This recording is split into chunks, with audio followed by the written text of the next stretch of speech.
Vamos a comenzar. ¿Qué tal? Muy buenas tardes a todos y a todas. Sean ustedes bienvenidos a esta conferencia con el tema Feminicidio, avances y retrocesos en la investigación del delito. Es para mí un placer presentar a la maestra Verónica Ruiz Nava, quien es abogada especialista en derechos humanos.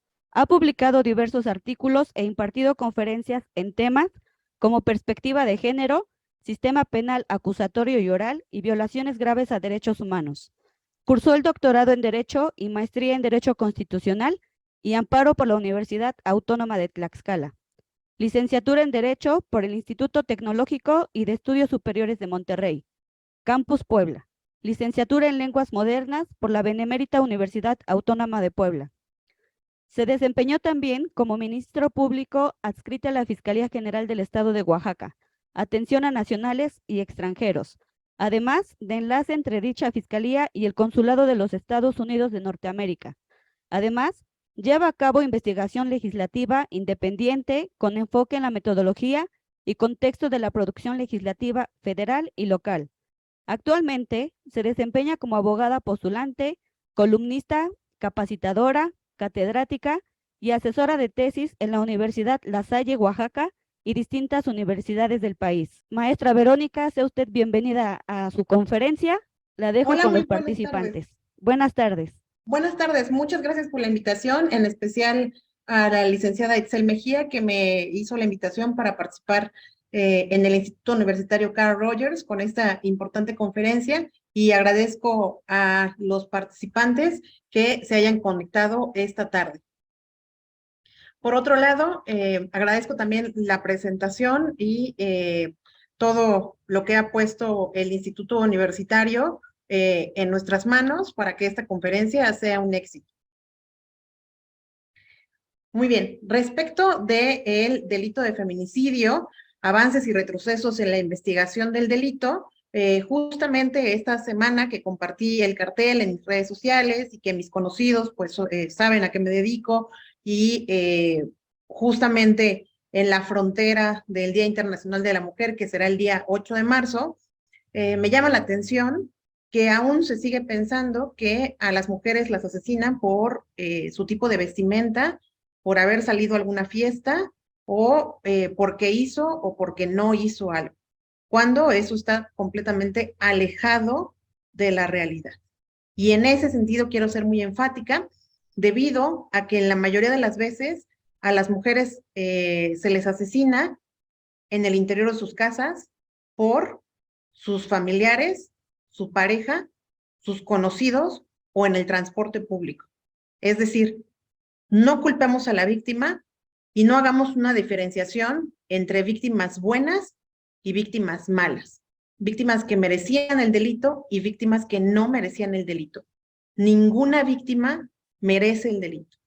¿O es que acaso nosotros, cuando estacionamos nuestro vehículo en el centro histórico de cualquier ciudad, y nuestro vehículo pues es color rojo y tiene una pintura que llama la atención, y le decimos, una vez que le han robado algunas llantas o todas las llantas, o le han quitado las autopartes, volteamos con el vehículo y le decimos, es que eres muy rojo, es que como tenías todos tus espejos ahí a la mano, pues por eso te robaron? Es algo que no le diríamos a un vehículo, pues entonces no se lo digamos a las mujeres. Entonces, en ese sentido, me gustaría mencionar que esta frase, que probablemente junto con otras frases que ustedes escucharán en el marco de la conmemoración del Día Internacional de la Mujer, es que las mujeres deben ser tratadas con todas las consideraciones debidas a su sexo. Y ustedes me dirán, bueno, pues es una frase que pues se ocupa en esta conmemoración del Día Internacional de la Mujer y pues es algo obvia. Bueno, pues me gustaría comentarles que esta frase es de finales del 1800. No es una frase que se haya creado para el Día Internacional de la Mujer. Es más, cuando esta frase se creó, ni siquiera existían las razones para conmemorar el Día Internacional de la Mujer. Aún no había sucedido el incendio en Estados Unidos, etcétera. No toda la historia contemporánea que tenemos al respecto. Las mujeres deben ser tratadas con todas las consideraciones debidas a su sexo. Se refiere al derecho a la guerra entre finales del 1800 de cara al 1900, antes de la Primera Guerra Mundial, y que se confirma en la Segunda Guerra Mundial. Y me refiero a los convenios de Ginebra, en donde desde entonces se sabía que las mujeres eran sujeto de botín, y que además de sufrir todo lo que conlleva una guerra, lo mínimo que les iba a suceder era ser violadas y era ser violentadas físicamente en el marco de la guerra. No importando que fueran participantes o no, sino simples ciudadanas, simples personas afectadas por la guerra. En ese sentido, desde los convenios de Ginebra, que son anteriores a la Primera y a la Segunda Guerra Mundial, ya se tenía por sentado que las mujeres deben ser tratadas con todas las consideraciones debidas a su sexo. Es decir, que se tiene una deuda histórica no solamente de una temporada, sino que es una deuda histórica de más de 100 años. Bueno. Y bueno, respecto de esta especialización de la legislación, los convenios de La Haya, que posteriormente se ratifican como convenios de Ginebra, son de 1899, en donde ya se tenía esta salvedad. En 1929 y en 1949 son rediseñados debido a la Primera y a la Segunda Guerra Mundial, y se establecen nuevos objetivos debido a que las guerras continúan en el mundo, y tenemos el nacimiento de los convenios de Ginebra y protocolos de 1974 y 1977.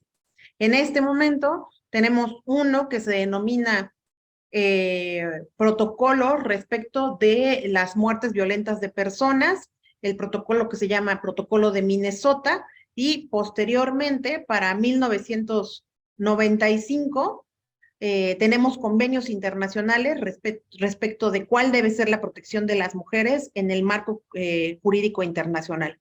Esto hoy se le conoce como el derecho internacional humanitario. Y este apartado de los convenios de Ginebra, en su artículo 12, inciso IC, respecto de que las mujeres deben ser tratadas con todas las consideraciones debidas a su sexo, se refiere a su especificidad fisiológica, a que las mujeres, para cambiarse, para llevar a cabo actividades, deben tomarse en cuenta su honor, su pudor, su estado de embarazo o, en todo caso, el estado de parto.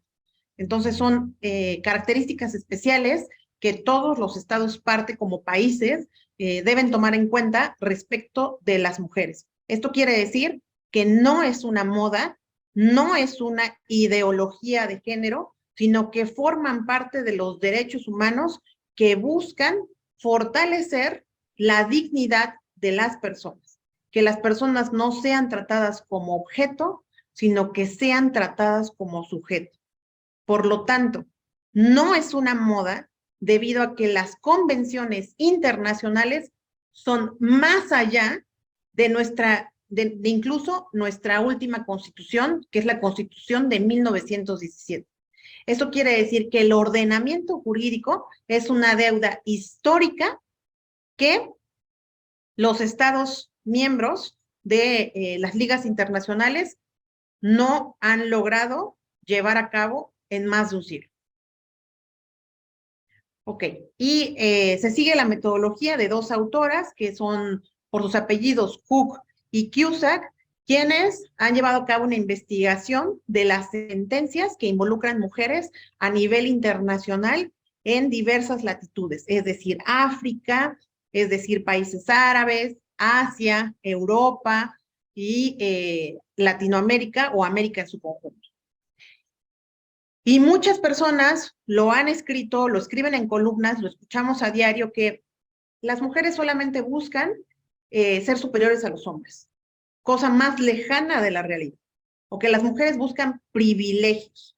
Si privilegio es estar viva y que tu cuerpo no sea cercenado, pues tenemos entonces una idea muy distinta de lo que puede ser privilegio. En ese sentido, la violencia contra la mujer es una forma de discriminación y un mecanismo para perpetuarla. Y estos de las autoras Cook y Cusack.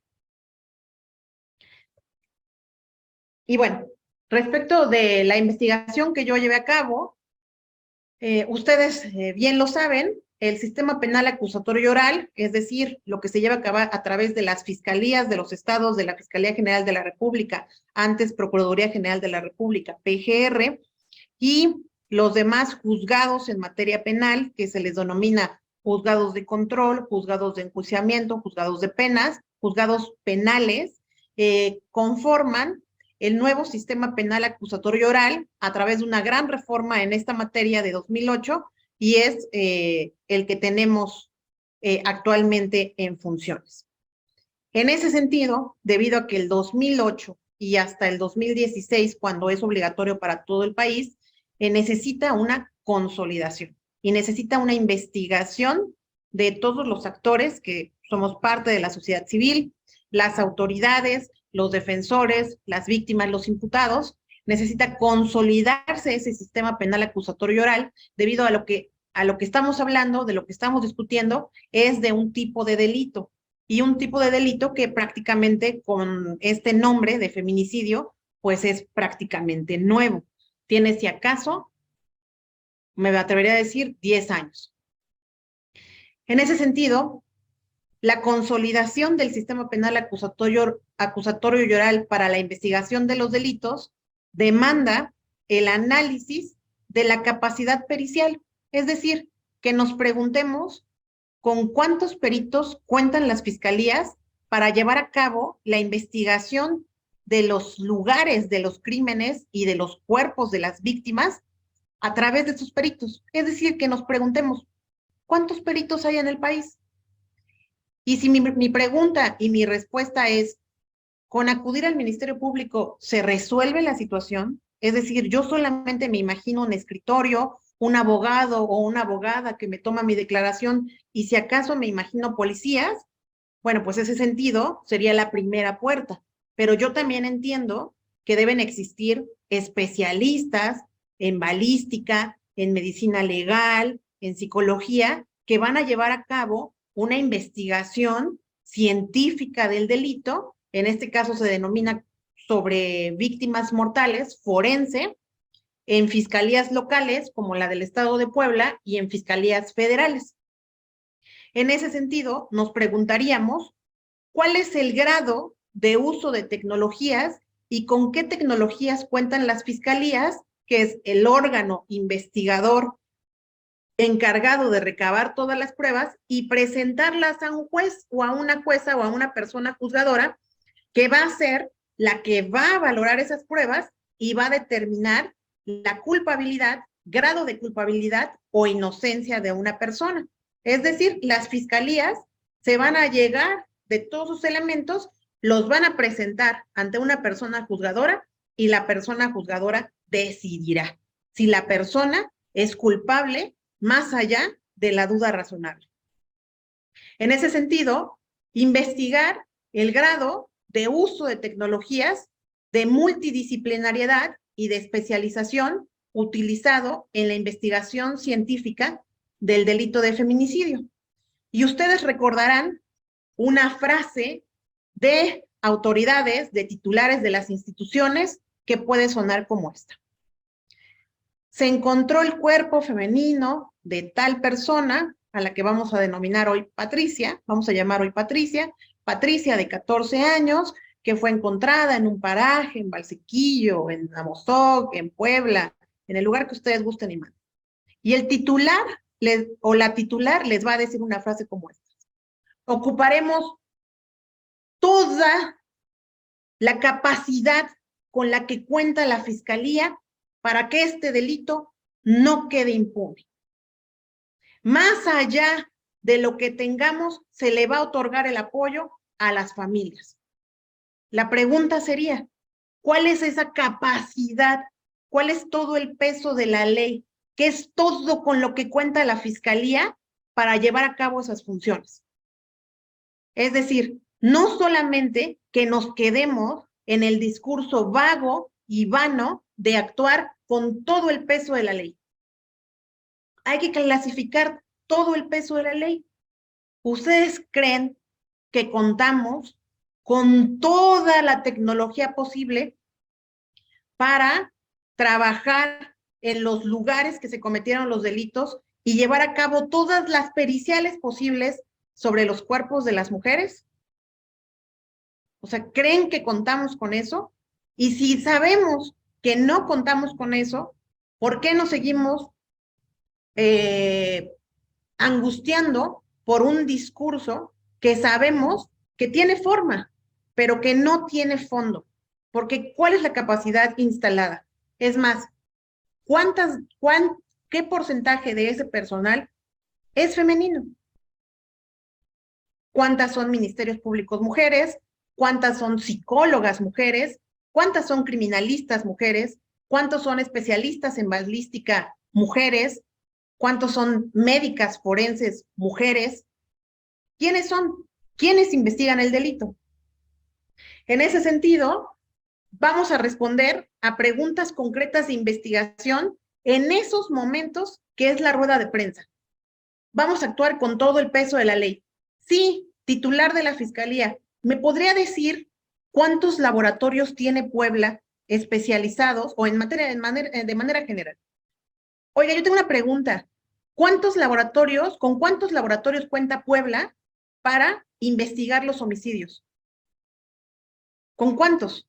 ¿Y cuántos de ellos son especializados en la investigación de delitos contra las mujeres o en donde las víctimas mortales son mujeres? ¿Con cuántos? ¿Con cuántos laboratorios y personal pericial cuentan las fiscalías en el país? ¿Cuántos pensarían ustedes que existen en el país? Vamos a pensar. Puebla tiene más de 200 municipios. Eso quiere decir que por lo menos esperaríamos que las cabeceras municipales contaran con un laboratorio por cada uno de los municipios. Es decir, 200 laboratorios. ¿Ustedes creen que tenemos 200 laboratorios en Puebla en donde se puedan acercar las comunidades a esas cabeceras municipales y ahí se les puedan llevar a cabo las pruebas periciales necesarias? Es decir, lo que ven ustedes en NCIS y en todos estos programas de investigación del delito, en donde, pues, no sé, como que yo veo que sacan brochitas cuando son osamentas, o veo que le sacan la sangre, o que le revisan las uñas, o que le toman fotografías. Y si tenemos esa cantidad de municipios, ¿cuántos creemos que es el número de laboratorios que existen en el país? ¿Cuántos pudiéramos pensar? Si Puebla tiene 200 municipios, supongamos, dejándolo a la baja, que existen más de 1000 laboratorios en el país. Quiero pensar que, pues, si más o menos son 200, Oaxaca tiene 500 municipios, bueno, a lo mejor no tiene todos los laboratorios, pero entre 200 y 200, o 200 y 100, 300, pero pues pensando en el Estado de México, en Veracruz, en Nuevo León, que tienen mucha tecnología, yo creo que podrían haber 2000 laboratorios. Yo creo que pudieran haber 1000 laboratorios. ¿Cuántos laboratorios existen? Además, ¿qué tipo de especializaciones integran los servicios periciales para que se llamen así, servicios periciales? Cuentan con un dibujante, cuentan con psicología, con criminalística, con balística, con medicina forense, los que mencionábamos, con fotografía forense, existe.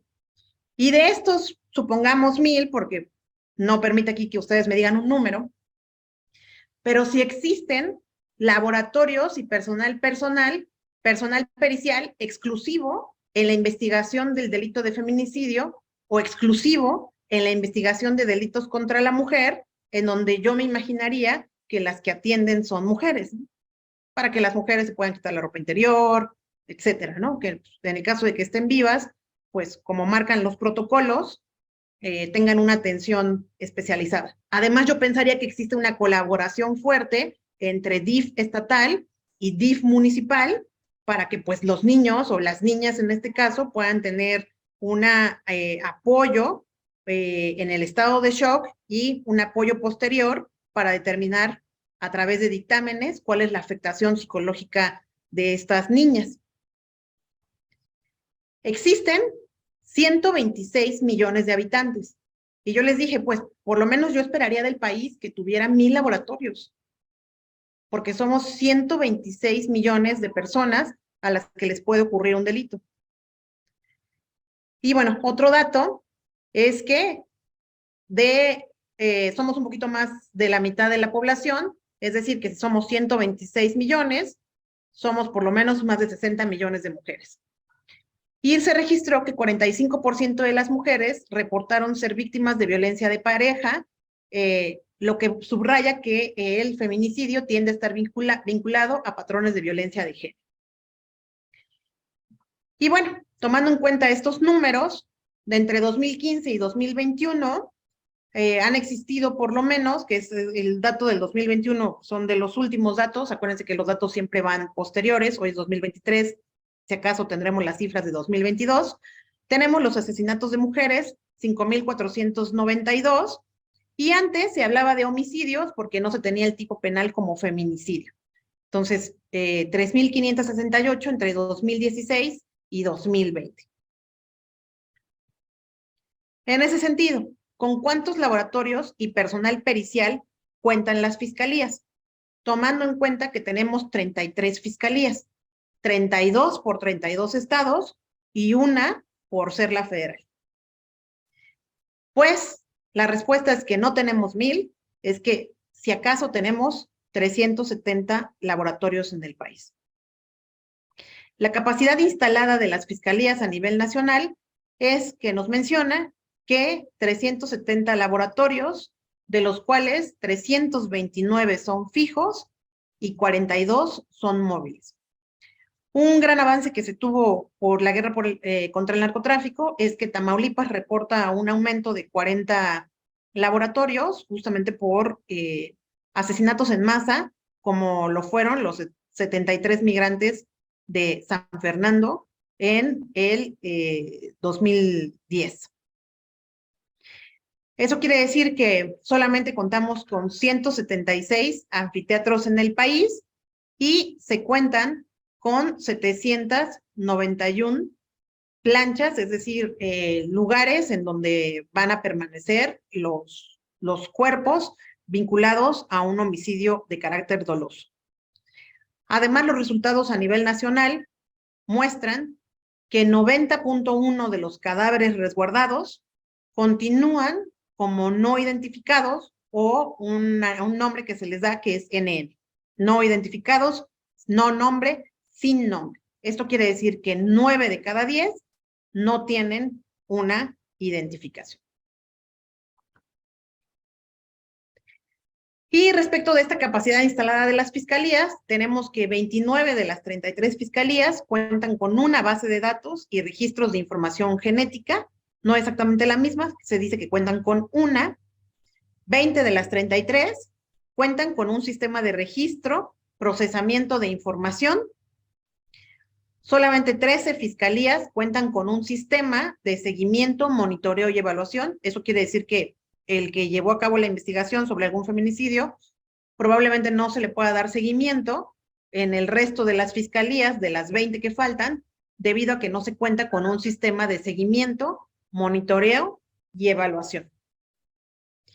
Y bueno, de la mitad de las fiscalías reportan, es decir, la mitad de los estados reportan o informan estadísticamente de manera periódica el desempeño y sus resultados como órgano investigador. Y aquí viene una pregunta, ¿no? ¿Qué tipos de especializaciones integran sus servicios periciales? Y bueno, algunos, no todos, algunas de las actividades científicas que son las pruebas que son necesarias son sobre criminalística, medicina legal, química forense, fotografía forense, medicina forense, psicología forense, tránsito terrestre, etc.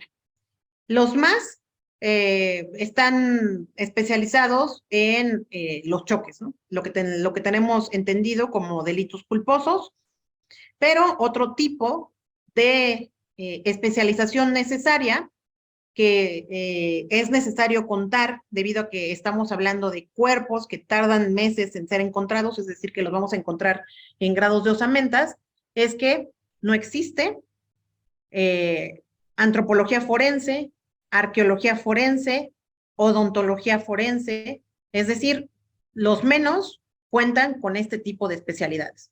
Además de que esta especialidad es llevada a cabo en su mayoría, es decir, vamos a tener como porcentaje de mujeres que llevan a cabo esta labor científica, 2 de cada 10 o 3 de cada 10, si acaso, que van a formar parte de los cuerpos forenses de las fiscalías y que necesitamos un grado de especialización para poder tratar o para poder intervenir en el lugar de los hechos. Y quizás ustedes también estén especializados con el personal especializado argentino respecto de las fosas clandestinas. Bueno, México también tiene un personal forense, bueno, tiene personal que no tiene la calidad de forense debido a que no está certificado o especializado, pero que se lleva a cabo de manera empírica. Y eso quiere decir que las madres de las personas desaparecidas son las que llevan a cabo el rastreo en medio de la brecha, en lugares inhóspitos, donde existe flora y fauna nociva, que pueda determinarse como una fosa clandestina, y es a donde acuden estas madres y empiezan con la intervención del lugar de los hechos y posteriormente acuden los peritos de la fiscalía. Lo que haría falta, pues, sería certificar o especializar a esas personas que de manera empírica ya llevan a cabo la función. Y bueno, la gran pregunta respecto del feminicidio, después de tantas marchas, yo creo que ustedes están familiarizados con las marchas, están familiarizados que este tema lleva por lo menos candente más de 5 años, y entonces ustedes pudieran pensar que ya existen, por lo menos no en todas las ciudades, pero en la mayoría de las ciudades grandes, como lo puede ser la Ciudad de México, o Monterrey, Querétaro, Guadalajara, Puebla, que existan laboratorios y personal pericial exclusivos en la investigación del delito de feminicidio, porque bueno, pues ustedes me responderán, las mujeres ya han hecho mucho escándalo, ¿no? Ya se sabe que esto es lo que quieren. Bueno, pues la verdad de las cosas es que no, aún no se cuentan con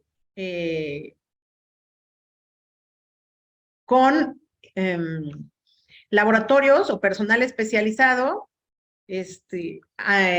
para el delito de feminicidio. Y solamente vamos a tener laboratorios y personal pericial de manera general.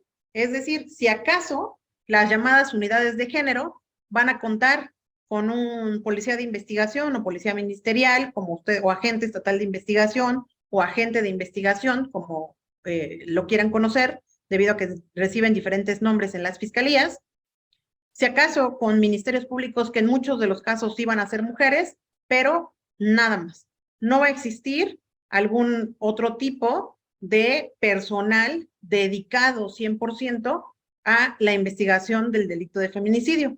Es decir, el personal pericial tiene que dividirse entre hombres, entre homicidios, delitos dolosos, delitos culposos, delitos del crimen organizado, delitos sexuales, y no va a existir, o todavía no existe, un laboratorio y personal pericial exclusivos en la investigación del delito de feminicidio. Es decir, si yo voy a denunciar, que Dios no lo quiera, fui víctima de algún delito, como robo casa habitación, violencia sexual, violación sexual, discriminación, violencia familiar, bueno, pues el personal pericial va a ser el personal que lleva a cabo la investigación de todos los delitos. Es decir, no va a haber personal exclusivo en la investigación del delito de feminicidio.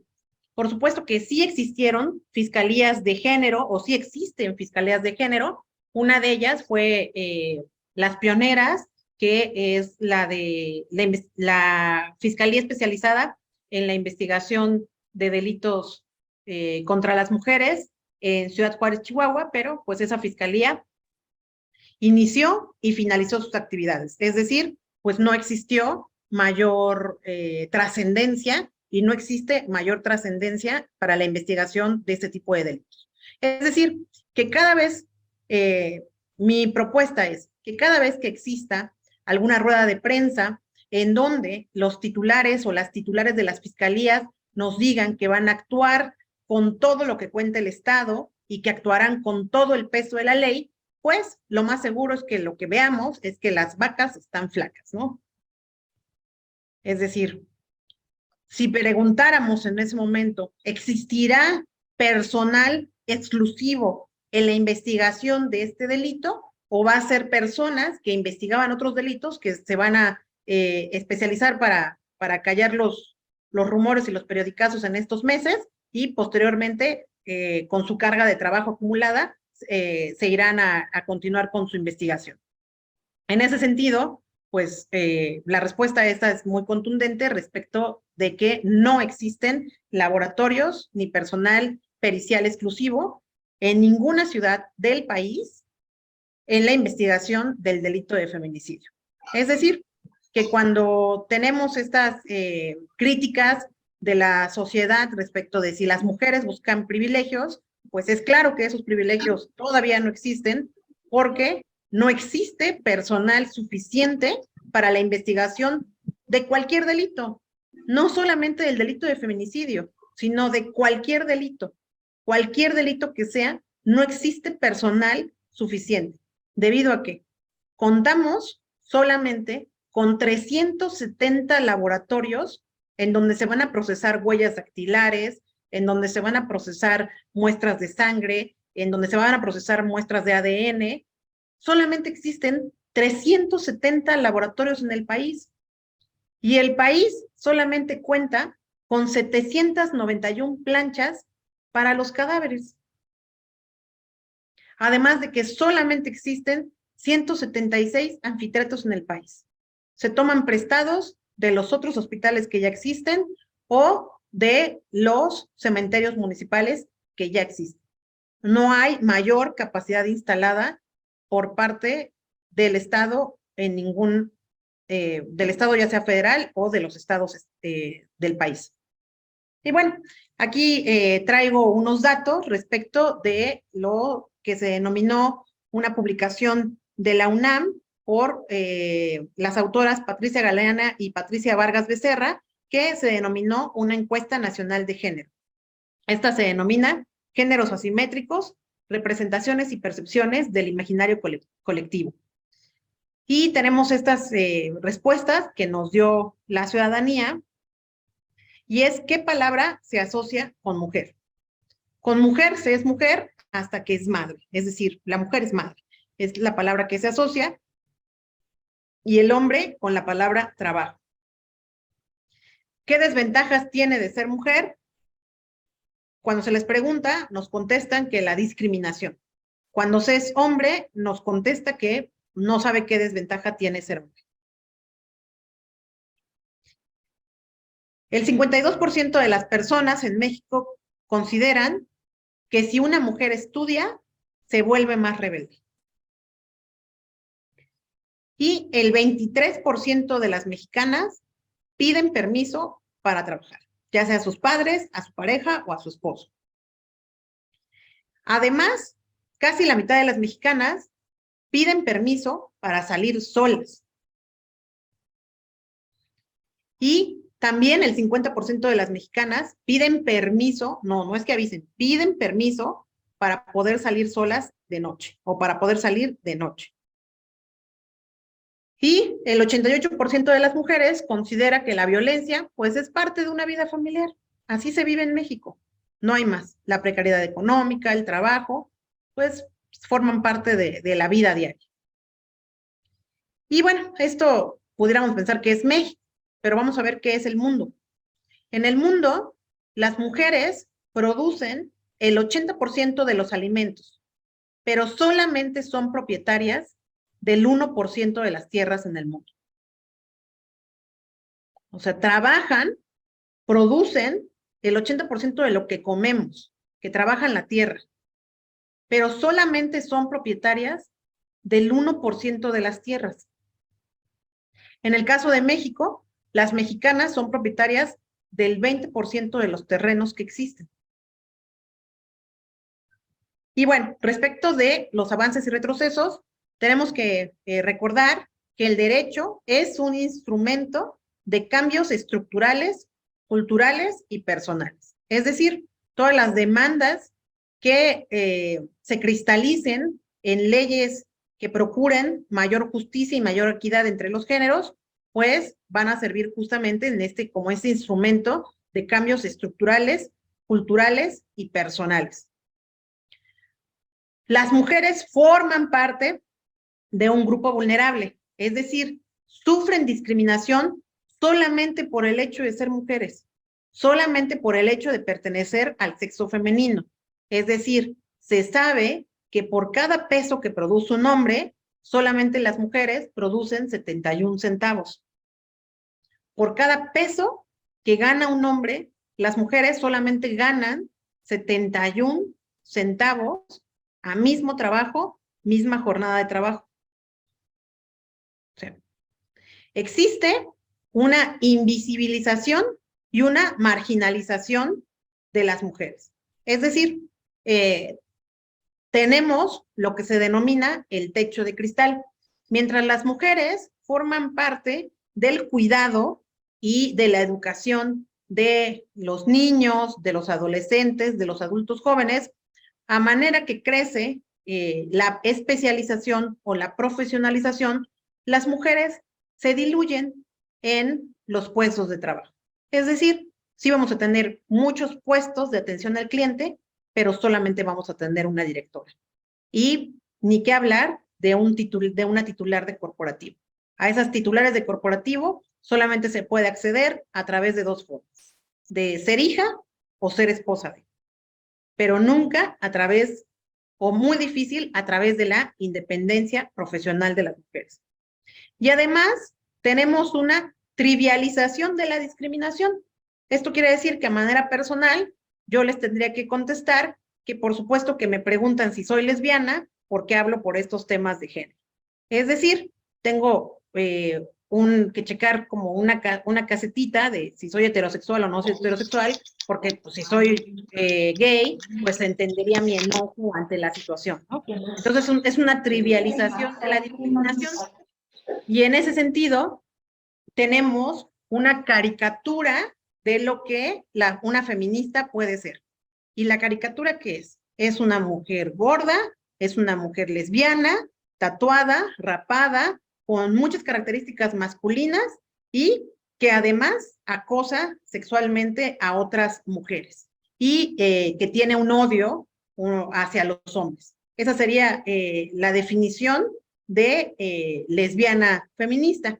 Y cuando nosotros presentamos a una ganadora de un certamen de belleza como lesbiana, sería, no creo que sea lesbiana. Entonces es una trivialización de lo que es la discriminación y que se ha traducido en un mote o denostar un tema de derechos humanos como lo es a través de la frase, la ideología de género. Quieren una supremacía sobre los hombres y quieren más derechos que los que ya tienen porque no se cansan. Esa es una trivialización de la discriminación, es un estereotipo, es una falsedad. Y bueno, la violencia que además es económica y que está basada en el estereotipo en que el hombre es el proveedor primario. Quizás estas generaciones no lo sufrieron tanto, pero las mujeres que fueron de la generación de nuestras abuelas, pues dejaban de trabajar una vez que contraían matrimonio, porque pues ya te va a mantener tu marido. Entonces ya no es necesario que continúes tu profesión porque ya vas a tener hijos. Entonces esa violencia económica basada en el estereotipo de que el hombre es un proveedor primario. Y tenemos un marco jurídico contemporáneo con muchas leyes que incluso son nuevas, es decir, van a tener menos de 10 años en el país. Tenemos la Ley Federal para Prevenir y Eliminar la Discriminación, la Ley General para la Igualdad de Hombres y Mujeres, la Ley General de los Derechos de las Niñas, Niños y Adolescentes, Ley General de Acceso a una vida libre de violencia, además de los códigos penales y las otras leyes internacionales que les comentaba. Esto es sobre algún estado que tiene, en el ejemplo del caso de Oaxaca, que tiene las mismas leyes, pero con el símil estatal. Y bueno, el tema sería, ¿qué es el feminicidio y por qué deberíamos llamarlo feminicidio y no homicidio, ¿no? Si ya teníamos el homicidio, ¿por qué este nuevo mote o esta nueva palabra? Bueno, la palabra feminicidio, acuñada como tal, es resultado de años de invisibilización de la violencia que sufren las mujeres. Ustedes son muy jóvenes, pero quizás a principios, quizás algunas lo recuerden, que a principios de los años 90 se empezó a escuchar un tema que se llamaba Muertas de Juárez. Entonces sabíamos que asesinaban a jovencitas y que las tiraban por ahí, ¿no? Como en el campo, como en campos de sal, como en campos de algodón, y que después las encontraban con violencia sexual. Incluso existieron películas respecto de este tema. Una película española llamada Tesis y una película americana con Nicolas Cage llamada 8 milímetros. Y en donde se mencionaba que el objetivo o el móvil de estos asesinatos era el cine snuff, snuff con F, que es un tipo de cine de terror violento con desmembramiento de las víctimas en vivo. Es decir, vivas, en vivo, y que las desmembraban y que además abusaban sexualmente de ellas. Entonces decía que las muertes de Juárez pues eran eso. En ese sentido, la investigación arrojó diferentes violaciones de derechos humanos en México, que es justificar el hecho de que las mujeres no están, es decir, pues escapó, se fue con el novio, no está perdida, es que ella no quiere ser encontrada y vamos a esperar en la investigación. Esta violación sistemática y continua de las autoridades de los 90 generó que el tema escalara hasta una Corte Penal Internacional que se denomina Corte Interamericana de Derechos Humanos, en donde México tiene más de 10 sentencias en contrario, 10 sentencias en contrario contra México, México responsable de esta violación sistemática de derechos humanos. En específico, este caso de las muertas de Juárez se denomina Campo Algodonero contra México o versus México. González y otras contra México. Y esa Corte Internacional de Derechos Humanos determinó que existía un grado más de violencia respecto de que no lo contenía solamente el homicidio, sino que era justo hablar de un nuevo tipo penal que es el feminicidio.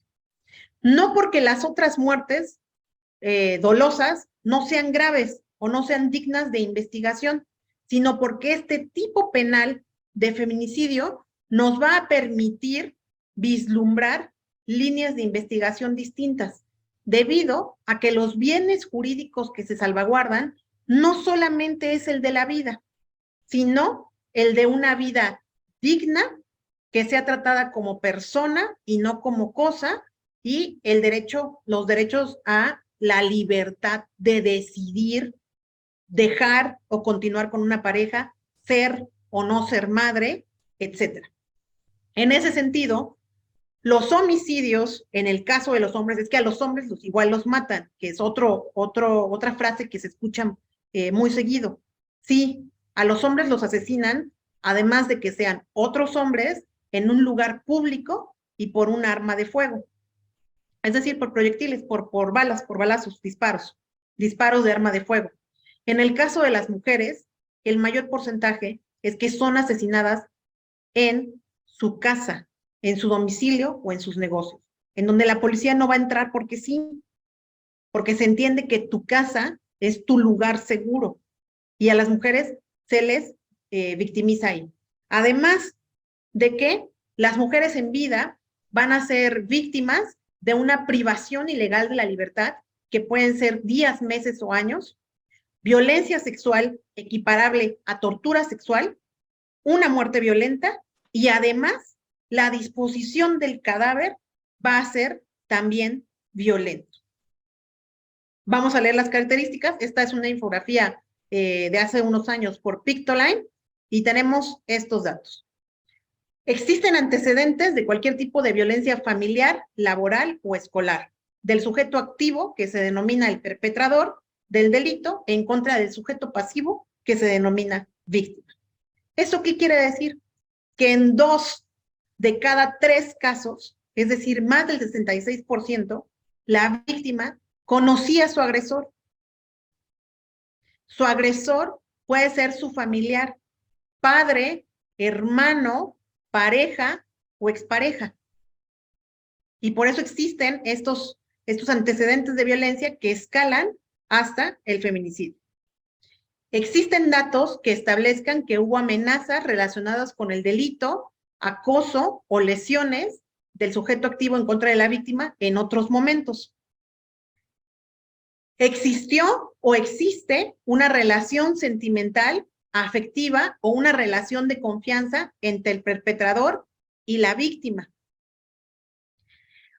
Cuando menciono que la víctima fue privada de la libertad, es esto: la víctima fue incomunicada por días, meses, años, horas antes de la privación de la vida, antes de la muerte violenta. Y en ese momento existió violencia sexual, pero no solamente violencia sexual, sino violencia equiparable a tortura sexual, tortura con objetos, o como los mencionaba, lo que se publicaba en este tipo de cine, que es el llamado cine snuff, S-N-U-F, snuff, no recuerdo si es doble F, snuff, que es grabar el momento del asesinato, de la violencia sexual y el asesinato.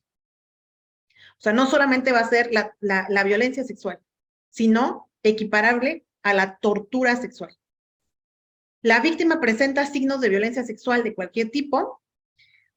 A la víctima se le han infligido lesiones, mutilaciones infamantes o degradantes previas a la privación de la vida. Y esto quiere decir que vamos a tener una regionalización del feminicidio. Es decir, mientras que en Mexicali, Sonora, Chihuahua, etcétera, encontramos que las mujeres son cercenadas del cuerpo, en el Estado de México encontramos que las víctimas además presentan huellas de haber sido sumergidas en tambos con cloro para eliminar cualquier resto de material biológico que pueda ser un dato de prueba, es decir, que se pueda contrarrestar el ADN. Y así vamos a tener algunas características regionales del tipo de muerte violenta. Además, que el cuerpo de la víctima sea expuesto o sea exhibido en un lugar público. Eso quiere decir que pueden ser tiradas atrás de una zona de bares. ¿Y eso qué va a permitir en los periódicos y en los medios de comunicación, como las redes sociales, que se ha combatido con discursos que tenemos? Yo puedo mencionarles hoy más de 5 sinónimos de prostitución: prostituta, meretriz, chica alegre, mujer de la vida galante, mujeres malas, que van a permitir que se diluya en la percepción del público que esa mujer fue violentada, es decir, que fue asesinada, como era meretriz, prostituta, mujer de la vida galante, mujer fácil, mujer de sonrisitas, etcétera, todos estos sinónimos. Pues entonces, como era prostituta, pues a eso se dedicaba, pues no hay que investigar mucho, ¿no? Ya sabemos por qué la mataron. Pero pues, ¿qué tal que no lo era?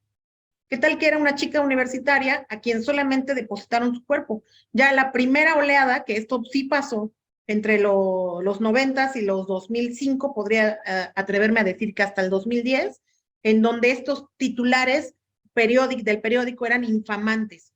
Eran: no le hizo la cena y por eso la mató. O sea, ¿te mató por no hacer la cena o te mató porque es un homicida, porque es un feminicida? O sea, ¿cuál es el discurso?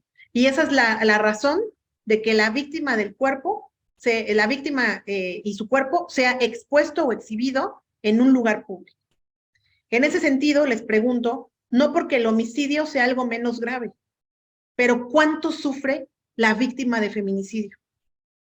A la víctima de feminicidio la extraen de su casa o la mantienen privada de la libertad dentro de su misma casa. La violan de manera repetitiva hasta que es considerado tortura sexual. Es víctima del cercenamiento de senos y genitales estando viva. Posteriormente existe la muerte violenta por un cuchillo, por un disparo de proyectil, por ahorcamiento, por ahogamiento, por la razón que sea.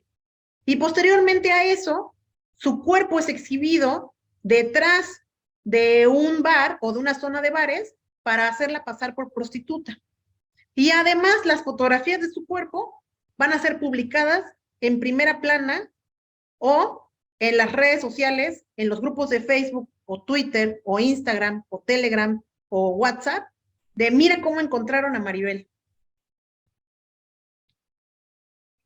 Posteriormente, su familia, que son víctimas indirectas, van a ser señaladas con el dedo respecto de si era o no era lesbiana, si era buena madre o mala madre, si ingería o no ingería bebidas alcohólicas, si realizaba o no realizaba cualquier tipo de actividad.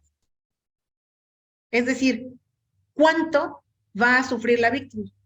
Y es por eso que el bien jurídico de la vida, que es el delito de homicidio, no sirve o no es suficiente para condenar los bienes jurídicos que se salvaguardan en el caso del feminicidio, que no solamente va a ser la vida, sino que las mujeres no deban ser tratadas como un objeto, el cual puede ser ocupado, flagelado y aventado, dispuesto de manera como un cuerpo, como un objeto.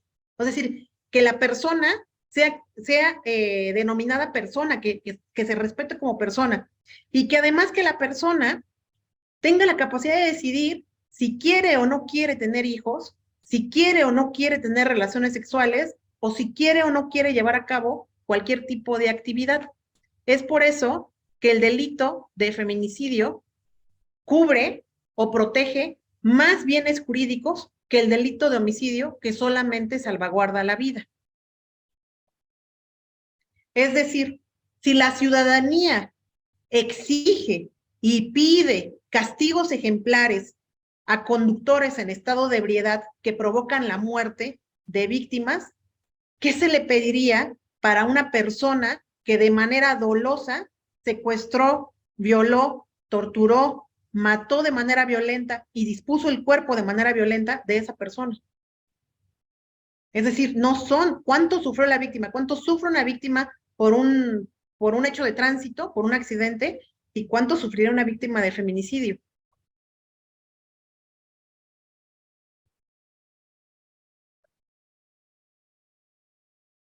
Y bueno, en ese sentido, la definición es esta. Comete el delito de feminicidio quien prive de la vida a una mujer por razones de género. Y se consideran razones de género algunas de las siguientes circunstancias, que son las que mencionamos. Hay antecedentes de cualquier tipo de violencia familiar, laboral o escolar del sujeto activo, es decir, del perpetrador, en contra del pasivo, que es en este caso la víctima. Existan datos de que establezcan que hubo amenazas, acoso, lesiones del perpetrador en contra de la víctima. Haya existido o existe una relación sentimental, afectiva o de confianza. La víctima haya sido incomunicada, cualquiera que sea el tiempo previo a la privación de la vida. La víctima presente signos de violencia sexual equiparable a tortura sexual. A la víctima se le hayan infligido lesiones o mutilaciones infamantes o degradantes previas o posteriores a la privación de la vida, y el cuerpo de la víctima sea expuesto o exhibido en un lugar público. Los feminicidios pueden presentar todas las características o pueden presentar alguna de las características. Lo que nos marca el protocolo es que debido a la urgencia en la investigación de los delitos, todas las muertes dolosas, es decir, todas las muertes en que alguien haya tenido la intención de asesinar, no culposas, no por los hechos o accidentes de tránsito, solo las muertes dolosas, las que se tiene el ánimo de asesinar, sean investigadas como feminicidios. Es decir, que en el transcurso de la investigación se encuentre que no se trata de un feminicidio, pero todas las investigaciones de todo el país deben iniciar y guardar los protocolos como feminicidio. Hoy en día sabemos que solamente pocas de las víctimas se les ha respetado estos protocolos. ¿Por qué? Porque falta de voluntad. Pues es un hecho de simples matemáticas. Tenemos 370 laboratorios del país, laboratorios periciales en el país. No alcanza para todas las víctimas. Ni siquiera alcanza para los hechos de tránsito, para los accidentes, o para los robos a casa habitación, o para los robos en cualquiera de sus modalidades. Menos va a alcanzar para el tipo de feminicidio, tipo penal de feminicidio. Y bueno, en ese sentido, hace muchos años, el Instituto Politécnico Nacional diseñó a través de una encuesta a sus mismas estudiantes y a su mismo personal femenino en el Poli, esta regla, que hoy es una regla de carácter general, va de lo amarillo a lo morado, tomando lo amarillo o blanco, amarillo clarito, como lo menos grave y lo más grave. Cuando yo le he hecho estos exámenes a las víctimas del delito, las víctimas se colocan pues en un 5 o 7 grados menos grave de lo que parece. O sea, cuando yo escucho su declaración, puedo localizarlas en un grado 16 o 17, y ellas se perciben a sí mismas como en un grado 7 o en un grado 8. Es decir, la víctima minimiza lo que le ha sucedido. Entonces tenemos de 0 a 30, 0 siendo lo menos grave, 30 siendo el feminicidio, las bromas hirientes y el feminicidio como último. Aquí está, así lo pueden encontrar, violentómetro del Instituto Politécnico Nacional. Y bueno, lo amarillo tendríamos entonces como bromas hirientes, chantajear, mentir, engañar, ignorar, hacerle la ley del hielo, celar, culpabilizar, descalificar, ridiculizar. Uno así de, pues es que así te vistes, pues ¿cómo quieres que las personas te respeten si así te vistes? Humillar en público, intimidar o amenazar. Estos serían los grados más leves de violencia. Grados medios de violencia, que ya serían, todos son de llamar atención, todos son denunciables, iniciar investigaciones en el Ministerio Público, carpetas de investigación, controlar o prohibir, ya sea amistades, familiares, dinero, lugares, el celular, la vestimenta, la apariencia, las actividades, los correos electrónicos, las aplicaciones, controlar, prohibir, es un 10 o un 11. Destruir artículos personales, borrar fotografías del celular, borrar fotografías de la computadora, es la destrucción de sus recuerdos. Manosear, caricias agresivas, ay, te pegué leve, ay, es un abracito, ay, es que te quiero aquí conmigo, es que te quiero aquí conmigo, es que tu carita es tan bonita que me provoca apretarte los cachetes. Caricias agresivas. Golpear jugando, pellizcar, arañar, empujar, jalonear, cachetear, patear, sería un número 20. Y las violencias más graves, encerrar o aislar, amenazar con objetos o armas, amenazar de muerte, forzar una relación sexual, el abuso sexual, violar, mutilar y finalmente asesinar. Culmina con el feminicidio. Si están en algún grado de este tipo de violencia, por favor, denuncien. Acudan a cualquier ministerio público. Todos los ministerios públicos del país trabajan 24 horas, 365 días del año. Si no los atienden a las 8 de la noche y pueden, acudan a denunciar mañana a las 9 de la mañana. Si no pueden salir, llamen al 911. La violencia no disminuye, siempre aumenta. Y es mejor denunciar a tiempo. Llamen al 911 para que una patrulla municipal acuda a su domicilio y pueda llevar a cabo su proceso en el Ministerio Público o en las fiscalías, o acuda a la fiscalía, si hay mucho trabajo, acuda una hora después, pero todos los ministerios públicos del país trabajan 365 días del año, 24 horas del día, con diferentes turnos. Y bueno, la metodología en que se basan estas investigaciones es de la científica Alda Facho, que nos debe permitir visibilizar la discriminación que la violencia provoca hacia las mujeres. El grado más alto de violencia es el feminicidio. pero pues existen otros tipos de violencia. Y vamos a encontrar comentarios como que las mujeres se sienten menos. No, la frase correcta sería, las mujeres pertenecen a un grupo vulnerable. Las mujeres son vulnerables por ser mujeres.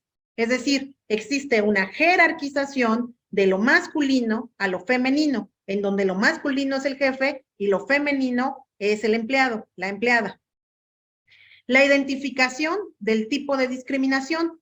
No todas las discriminaciones van a ser las mismas. Tenemos las discriminaciones sexistas, es decir, ¿qué llevabas puesto?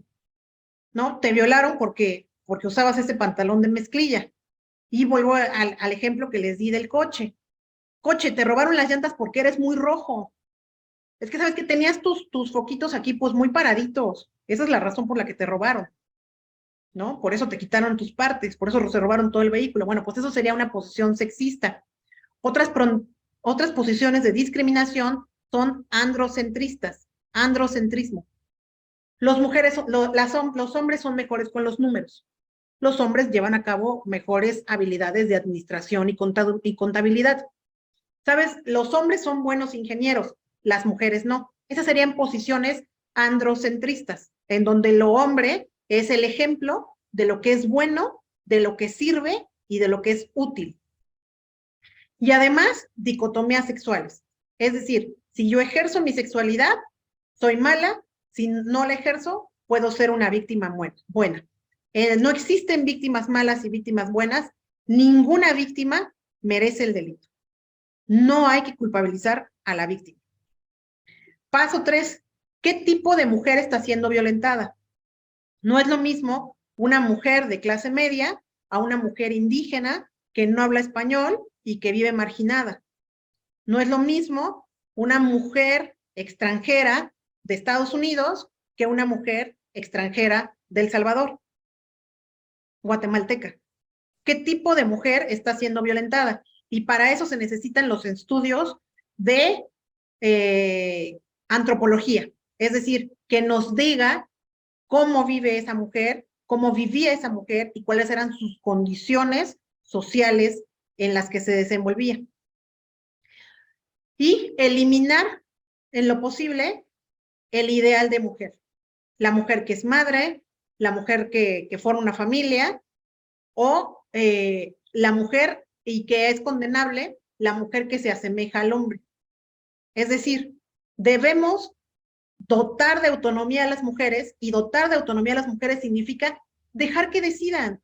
Y si cometen errores, dejar que cometan errores, no cuestionar el error. ¿Cómo eres feminista y hiciste esto? Soy humana, también me equivoco. Reconocer que puede cometer errores. Y bueno, la influencia y los efectos en el fenómeno legal. Existe una campaña de concientización y capacitación hacia el personal de servicio público en general, y no es lo mismo el México que se vivía en el 2000 o el México de las muertas de Juárez de aquellos años de los 90 al México de hoy. El México de hoy incluye en sus filas muchas mujeres muy capacitadas. Sin embargo, es un reto para estas nuevas generaciones que se unan a las filas de las fiscalías y de los cuerpos periciales como antropólogas forenses, como arqueólogas forenses, como odontólogas forenses, como médicas forenses, como psicólogas forenses.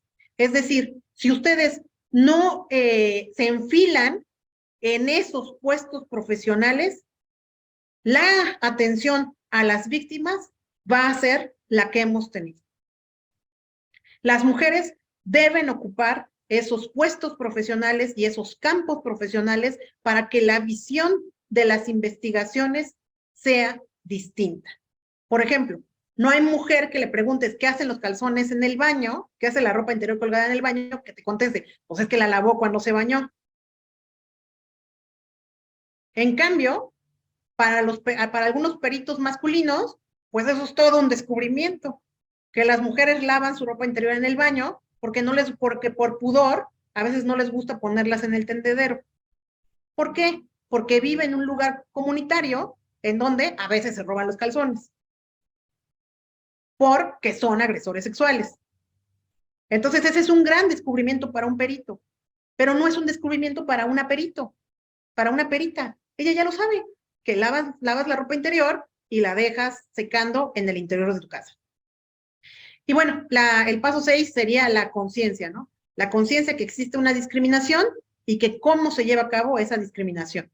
No todas las discriminaciones son iguales, ni todas las víctimas son iguales, porque cada una responde a un objetivo o a un estado de vida diferente. Y bueno, los objetivos del acompañamiento en el caso de las víctimas, que siempre lo pongo en las conferencias, es que las investigaciones de los delitos deben ser serias, imparciales, efectivas y orientadas en la obtención de la verdad, con la debida diligencia. Esto quiere decir que las familias de las víctimas no oculten lo que de todas formas se va a encontrar en la investigación. Que el personal esté especializado, uno, en la contención y en el manejo de la crisis de las víctimas. Una víctima en crisis no va a ser capaz de declarar con detalle lo que necesita ser nombrado, que es qué vestía el agresor, cómo vestía el agresor, cómo hablaba el agresor, qué marcas físicas tenía, era alto, era bajo, cómo hablaba, su acento, cojeaba, no cojeaba, le faltaba un pedazo de oreja, traía piercing. Bueno, eso lo necesitamos después de una contención y manejo de crisis, porque la víctima no va a poder denunciar, va a venir el llanto, no puede hablar, necesita esa contención. Y para que exista una contención y manejo de crisis, no me van a decir ustedes, como en otra conferencia que di, pues es el super MP, ¿no? Es abogada, es psicóloga, es perita y aparte es amable. Y está disponible todo el tiempo. Bueno, pues no, el Ministerio Público no puede recaer en un solo personal. Debe ser un cuerpo colegiado, especializado y multidisciplinario. Generar las condiciones para recuperar la perspectiva de la experiencia sufrida y que aporte información necesaria para la investigación del delito. Determinar y solicitar medidas emergentes de protección o cautelares, es decir, que no se acerque la persona o que va a pernoctar o habitar en un nuevo domicilio. Y la atención por personal del mismo sexo, experto y capacitado. Esta es un objetivo que las generaciones profesionales deben cumplir. Y es decir, que se enlisten en las instituciones para que las mujeres puedan ser atendidas por mujeres. Hoy en día, solamente 2 de cada 10 víctimas podrían ser atendidas por mujeres.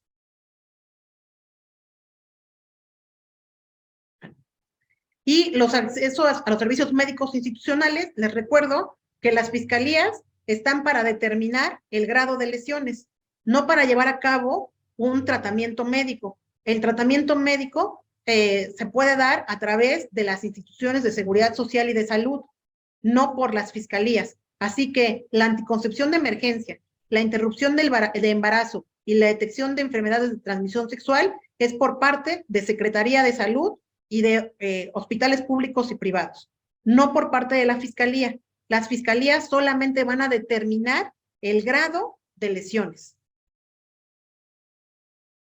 o de muerte, en este caso el feminicidio. Y bueno, garantizar el acompañamiento de padres, tutores o personas de confianza, además de personal especializado, asegurar el consentimiento informado y exigir cámaras de Gesell. ¿Qué es la cámara de Gesell?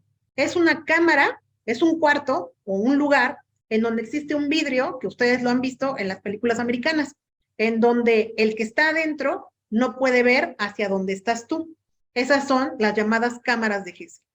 En ese sentido, si yo tengo a un titular de una fiscalía y me dice, se le va a reclamar el testimonio a la víctima, lo que yo le preguntaría sería, ¿cuenta con cámara de Gesell o el victimario va a ver a la víctima? No, no cuenta, no sé, no tengo idea, yo solo soy el titular. Bueno, esas serían preguntas más interesantes para que nos alejemos de la frase hecha. Actuaremos con todo el peso de la ley, contarán con todo el apoyo de la institución. Pues las vacas están flacas, no hay institución, hay usted y habemos personas, mujeres que ya trabajan en esto. Y bueno, les dejo mi correo electrónico, veronicaruizconferencia@gmail.com. Ahí agradezco todas sus preguntas, comentarios y me pueden seguir en mis redes sociales con mi nombre completo, Verónica Ruiz Nava. En YouTube tengo mi canal con otros temas como este, que es Baby Vero RN, y mi Twitter como @VeroRN.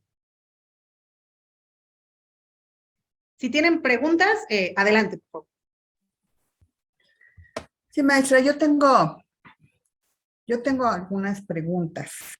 Sí. Bueno, hay preguntas y como algunas observaciones desde mi área, que es la parte de la psicología. Porque desde las políticas públicas me queda claro ahorita con todo lo que nos dio, que hace falta todavía mucho camino para que realmente haya un verdadero seguimiento en los casos de feminicidios y que se castigue al culpable, ¿no? Todavía falta por todo lo que nos está comentando y lo nos está presentando. Pero yo también, desde el área de la psicología, a mí lo que me ocupa es cómo hacer como más interdisciplinario todo esto, porque, digamos, si se pudiera prevenir el feminicidio en el trabajo con las mismas mujeres y con los hombres, no nada más sería con las mismas mujeres, posiblemente, ¿verdad? Eso es una hipótesis mía, posiblemente el feminicidio no se presentaría con tan alto porcentaje, ¿sí?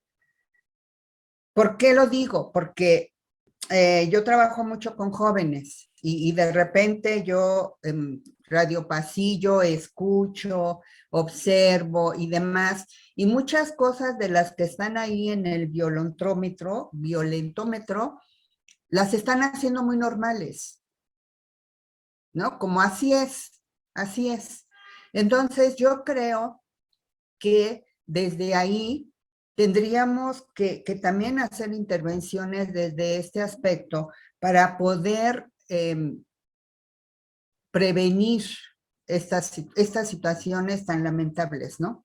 Me parece que también ahí hay un buen trabajo desde la psicología, sobre todo lo que tenga que ver con lo clínico, con lo terapéutico. Y por otro lado también me llama mucho la atención esta parte, bueno, esa es una pregunta más bien, maestra. Los fiscales que ya están atendiendo todo esto, ¿ya están lo suficientemente sensibilizados como para el trabajo? Porque yo me acuerdo mucho, y hace años, y seguramente usted también, en el norte de la República, no sé exactamente, una mamá había luchado mucho para que castigaran al hombre que había asesinado a su hija, y ya estaba preso, ya estaba ahí, y la jueza lo dejó libre. Por lo que quieran, yo no sé de leyes, pero por lo que quieran, ¿no? Ella empezó a luchar mucho y a protestar porque lo habían dejado libre si todas las pruebas estaban en su contra.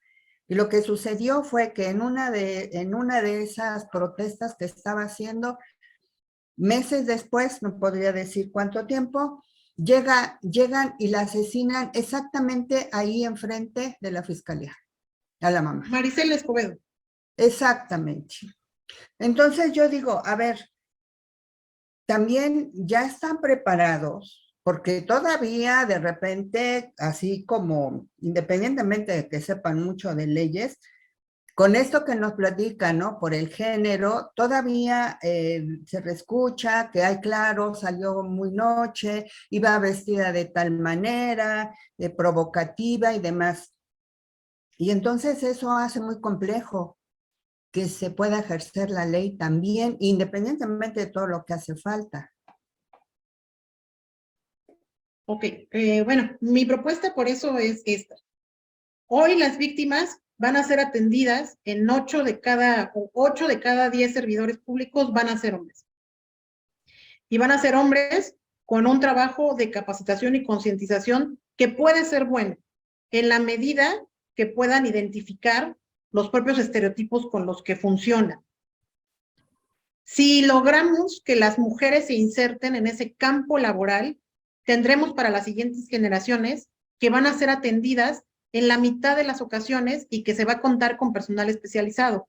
Por eso es que hago un llamado fuerte a que las unidades de género son unidades cascarón. O sea, la Fiscalía Especializada en la Atención de Delitos de Género. La Fiscalía Especializada, pues prácticamente tiene una Ministerio Público Mujer, agentes femeninas, 2 o 3, y se acabó. No tienen personal pericial exclusivo para llevar a cabo las pruebas y tomar los datos de prueba necesarios para que se logre condenas de estos perpetradores, de estos feminicidas. Entonces, si no logramos abatir esos números de techo de cristal, es decir, que las profesionales lleven a cabo esas funciones profesionales, la investigación del delito seguirá siendo una investigación estereotipada a todas luces. Puedo hablar por algunos compañeros que las instituciones funcionan porque los compañeros y las compañeras dejan sus vidas ahí. Es decir, no se puede ayudar a esta víctima, que se ayude a la siguiente. Y en el caso especial de la psicología, se necesita mucha psicología de contención. Es decir, que me maneje la crisis para que pueda denunciar de la mejor manera, que dé los datos del rostro. Y aquí no lo incluí en la conferencia, pero sí, por favor, yo siento que la psicóloga y el psicólogo deben ser capaces de llevar a cabo funciones policiales de media afiliación, que es cómo era, cuáles eran sus características. Una media afiliación se compone por esto: edad, sexo, masculino, edad de 20 a 30 años, altura de 1,60, 1,75, 1,80. Los invito para que la próxima vez que vayan a su Oxxo de confianza, y no es comercial, es Oxxo, noten que cuando abren las puertas y cierran las puertas, es decir, al salir, muchos tienen una cinta métrica. Y es para que el que atiende pueda decir de qué altura era el que lo robó. No todos los Oxxos lo tienen, algunos Oxxos. Entonces noten que algunos Oxxos ya cuentan con esa cinta métrica y es una decisión corporativa para que pues el pobre dependiente, cuando lo roban, pueda decir pues 1,60, 1,50, porque lo vio salir y le vio la raya. Y posteriormente, pues datos físicos de la cara, que si cejas pobladas, pómulos, tatuajes, etcétera. Entonces, pues son esas actividades encargadas de una práctica profesional, pero forense. Es decir, no solamente la psicología o el derecho está así, sino que es una especialidad dentro del derecho penal, y odontología forense, arqueología forense, antropología forense, psicología forense, psicología especializada en víctimas, niños o psicología especializada en adolescentes, en abusos sexuales, etcétera.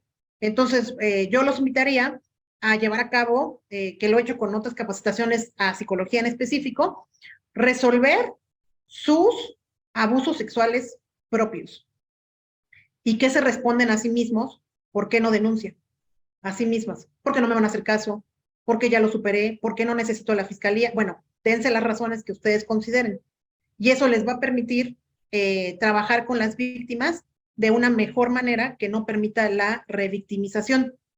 Ahora, si me preguntara aquí la maestra Irma Casco de manera honesta, ¿qué pasa en las audiencias con jueces?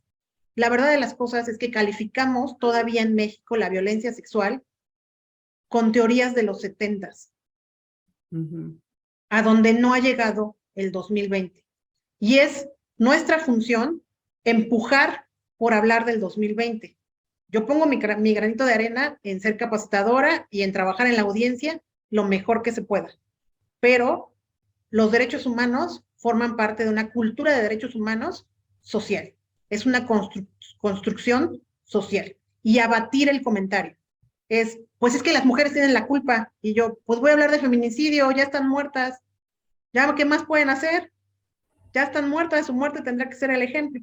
Y bueno, en el caso que comentaba la maestra Irma Casco, está el documental en Netflix, Las 3 muertes, creo que se llama así, Las 3 muertes de Marisela, y el caso de Marisela es, me parece que es en Chihuahua, y fueron las primeras audiencias en donde se dejaron en libertad a estos perpetradores. Y recordemos que en este nuevo sistema de justicia penal, la víctima tiene momento para hablar frente a los jueces. y Marisela Escobedo hace uso de ese micrófono en audiencia. Entonces, las víctimas no deben dejárselo cómodo a los servidores públicos. Así como lo piensan, así que lo digan en las audiencias. Esas audiencias se quedan grabadas y son parte de documentos públicos. A todo eso se le denomina documento público. Y pueden ser sujetos de amparo y se puede seguir un proceso. Entonces, a no quedarse callados y continuar en ese proceso en donde todos somos víctimas del delito, lamentablemente. Robos, robo a casa habitación, robo de celular, robo transeúnte, robos en todas sus modalidades. Me atrevería a decir que todos en esta ciudad. Lo mínimo que te han hecho es sacarte el monedero. Lo mínimo. Lo máximo, pues solo Dios lo sabe, ¿no? Entonces, en ese sentido, nosotros desde la ciudadanía, condenar el discurso, hacer preguntas más interesantes, pedirle a nuestros periodistas que pregunten más interesante, actuaremos con todo el peso de la ley, actuaremos con toda la institución. ¿Con cuál? Hay peritas, las conoce usted, se ha interesado en conocer a su personal titular, por favor. Entonces, yo creo que con preguntas más interesantes lograremos mayores respuestas, y si no, pues por lo que se dice, ¿no? Que enseñen los calzones.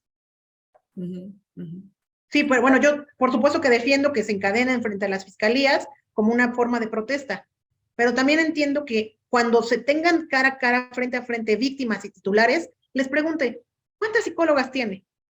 ¿Y dónde están? No, pues todas en Puebla. Eso quiere decir que vas a descobijar a Puebla cuando la mandas a la Sierra Norte a que lleve a cabo una terapia. Y no todo puede ser un solo servidor público. Claro. O sea, las instituciones no se componen solamente de ministerios públicos. Me han dicho, ¿y los ministerios públicos están capacitados? ¿Lo quieres? Buena onda. Capacitado, especialista y que atienda 24 horas del día. Pues, ¿cuánto te va a durar? 1 año, 2 años, 5 años. Lo que le aguante el ánimo. Y de ahí se va a ir. Claro, debe de ser un equipo interdisciplinario, ¿no? Y yo, agregándole a lo que dice, yo le apuesto también a la prevención, porque esto podríamos hacer mucho también yo sigo insistiendo, desde mi área, en una prevención, que realmente las chicas y los chicos también, porque es un trabajo para los dos, realmente sean conscientes de todo esto, de cómo ese pequeño empujón, esto que les dijeron, este manacito y demás, se puede convertir en un gran problema. Y la otra pregunta, de nada más para finalizar. Fíjese que me llama mucho la atención la estadística que puso que el 90.1% de los cadáveres están resguardados. Y ya, ¿se acuerda que había un tráiler por ahí, creo en Guadalajara, o no sé qué, andaba trayendo cadáveres ahí en ese tráiler? ¿Cuánto tiempo guardan estos cuerpos o no los sepultan en una fosa común? Sí, me refiero que aquí de los cadáveres resguardados es que están en una fosa común, es decir, tienen un momento. Okay. Ese fue un caso en Guadalajara, Jalisco, en trailers, porque son del crimen organizado, y esto pasa cuando no se tiene un CEMEFO como tal fortalecido. Un super CEMEFO solamente es el que está en la Ciudad de México. Fuera de ahí, el resto del país, ni Monterrey, ni Guadalajara, ni Querétaro, menos Puebla, cuentan con ese tipo de CEMEFOs. CEMEFO en la Ciudad de México trabaja con una base de datos que viene de la, ahorita les comento cómo se llama, es que es CIDR, Comisión Internacional de la Cruz Roja. Es la Cruz Roja que nosotros conocemos, pero es la CIDR, Comisión Internacional de la Cruz Roja, y esa Comisión Internacional creó una base de datos para desaparecidos en lugares parecidos a México que sufren guerras. Entonces tienen la base de datos de desaparecidos y trabajan con muestras de ADN, toman fotografías de los tatuajes, toman fotografías de los cuerpos cuando los tienen y después se hace una disposición del cadáver. Ahora bien, otra parte importante que se le podría mencionar a las fiscalías es con qué base de datos trabajan, que pueda dar una continuidad en la investigación del delito y que esos datos puedan ser cotejados con posterioridad. Se le llaman datos ante-mortem y datos post-mortem. Datos ante-mortem serían las condiciones sociales familiares en las que vive la víctima. Y, por ejemplo, aquí, redignificar la posición de la mujer. Se les toma, que me lo han preguntado muchas víctimas en corto, pero ¿por qué esperaron a mi mamá y no le hicieron el cuestionario a mi papá?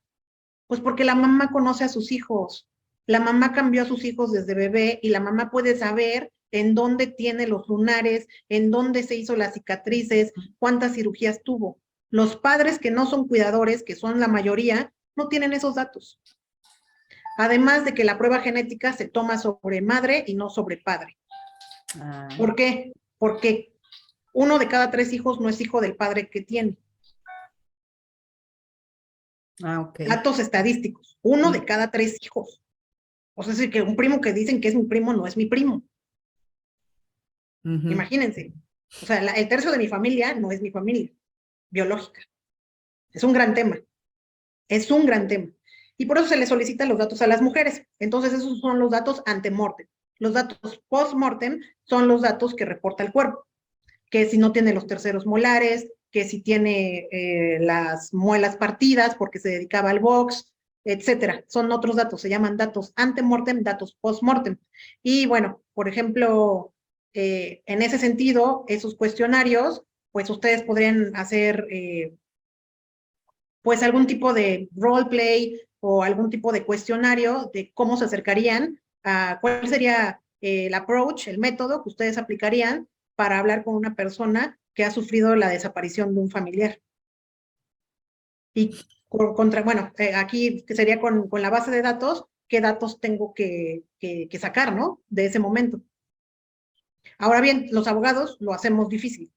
Es decir, yo necesito saber su acta de nacimiento, su CUR, y pues eso, la víctima lo siente agresivo.